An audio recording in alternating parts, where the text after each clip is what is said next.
Hey, so normally my rants are just about, well, random stuff, but this one actually has meaning to it.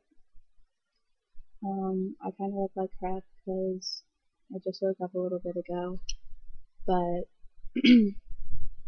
this one is actually for someone very, very special in my life, and it's for my mom. Most people would be like, oh, my mom, I don't want to be seen with her, but my mom is actually my best friend. She's been there for me through everything.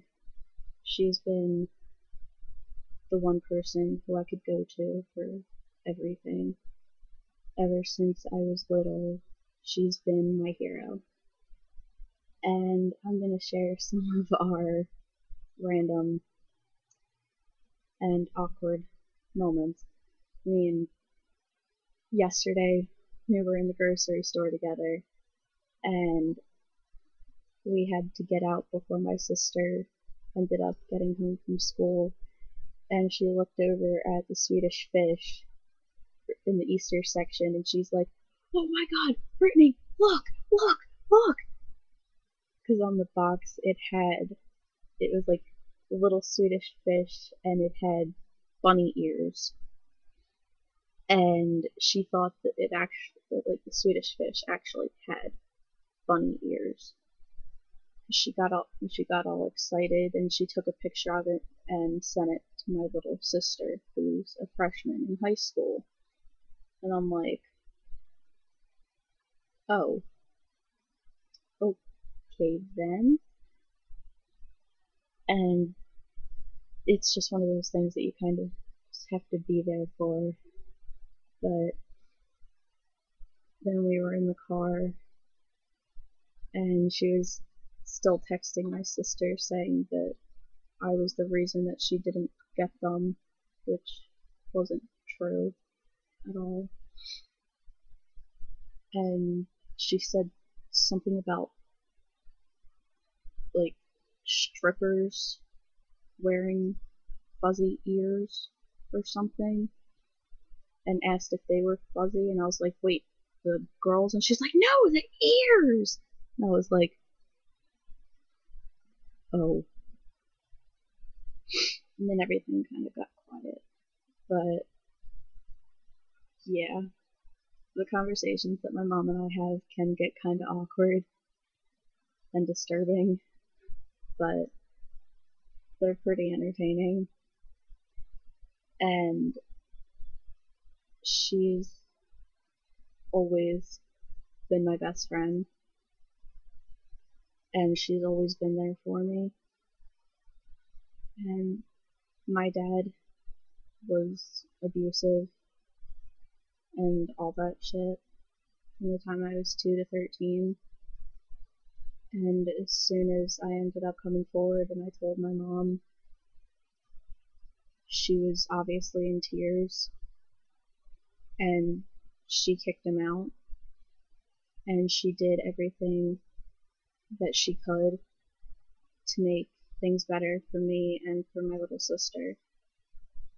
And for years I thought that we couldn't be a family, just the three of us. But as time was going on, I realized, and it took me a while to realize, that even though it was just the three of us, that you don't need to have a dad in the picture in order to be a family.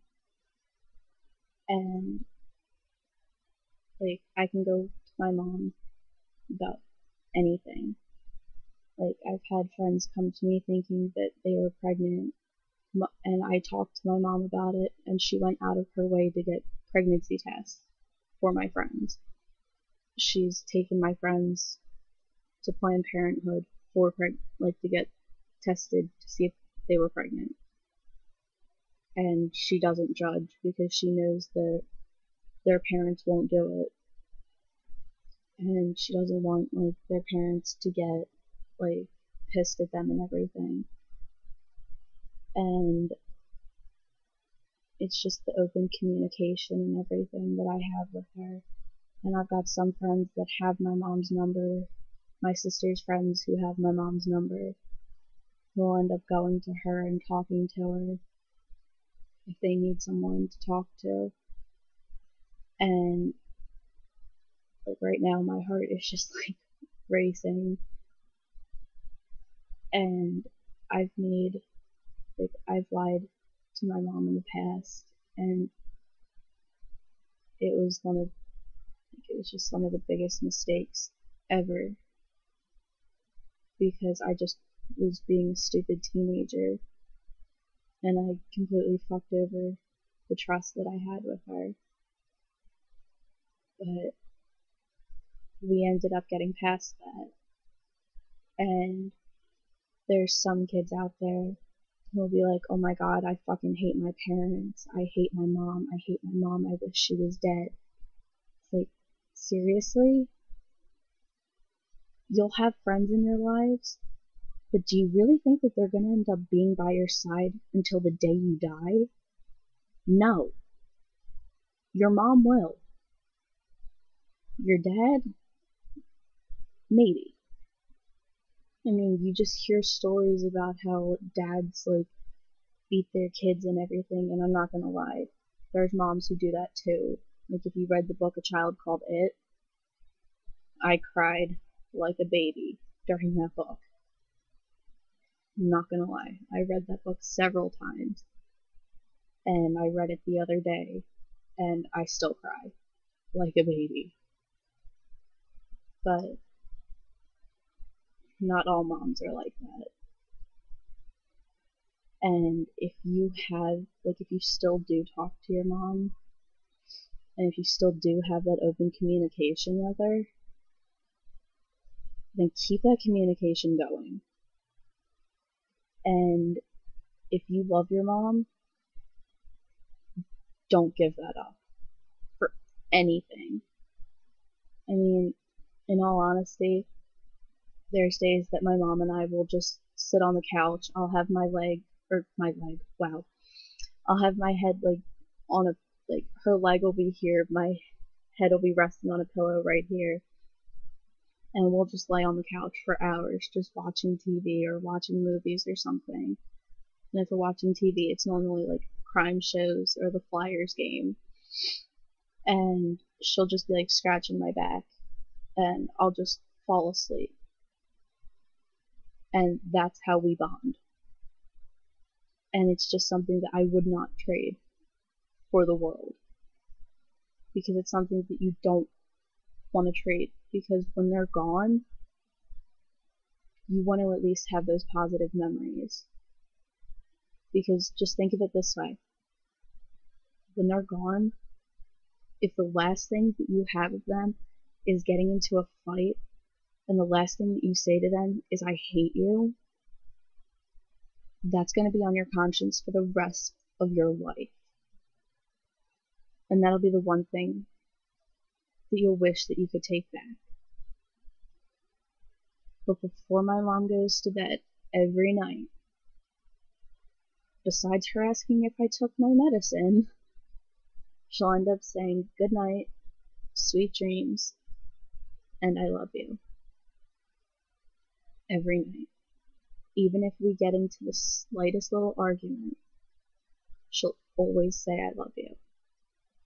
And there's not one night that I will not say I love you too.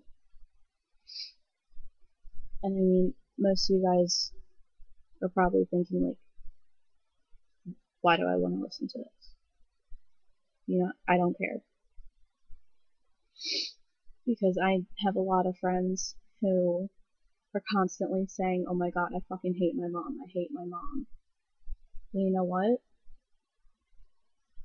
Oh well. And then I've got some friends who are like, oh my god, my mom hates me, she hates me.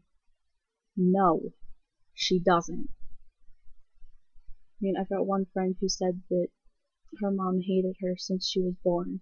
Well, guess what? If your mom hated you since you were born, you wouldn't still be living under the same roof as her. She wouldn't have, like, paid for you to get into school. She wouldn't of giving you money for clothes. She wouldn't give you, like, she wouldn't put food on the table for you. She wouldn't provide a roof for you to freaking live under. She wouldn't do any of that for you. And I know for a fact that I was never the most grateful of all people. And I regret that. There's a lot of things in my life that I regret. But my mom has helped me through so much. And growing up, I had a lot of obstacles, and I'm not saying that my life has been the worst, because I know that compared to a lot of other people's, my life has been a walk in the park. And I know that. I'm not trying to say that my life has been the worst, because I know it hasn't. And I know that it's not. But if it wasn't for my mom, I know for a fact that I would not be here right now. I'd most likely be dead. Because my mom was the strength that I needed to keep on going. And you can probably kind of tell my voice is a little bit shaky. My hands are shaking right now. But I'm like trying not to cry. Sorry. But for anyone who thinks that their parents don't care, just listen and just hear me out. They'd take a bullet for you any day. They'd give anything to see you happy. Anything. That's why you're still living under their roof. That's why they still love you.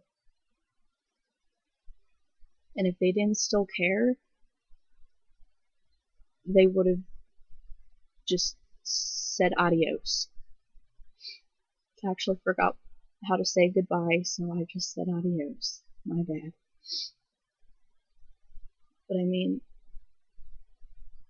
my mom was unemployed for a while, and when she found a job, she ferociously banged on my door when I didn't even have school that day and woke me up just to tell me. The next day, my grandma took me to Wawa after class, and I bought her Swedish Fish Aquatic Life, and I surprised her with it when she got home from work. And that's how I surprised her. And her face lit up. I mean, if you want to do something special for your parents, you don't have to spend like $50 or more. Just do something small. Like how my mom came home from work early yesterday because she didn't really have that many patients that she had like help out or whatever. And I ended up doing the dishes and I was cleaning the stove when she got home. And she was happy. That's all that it took. So don't ever think for a second that your parents don't care. Because they do, and they love you. So I'm gonna stop this before I start crying. So, yeah. Just take what I said into consideration. And for my mom, I love you more than you can ever even imagine. So, hold on, I'll make this part a little bit better.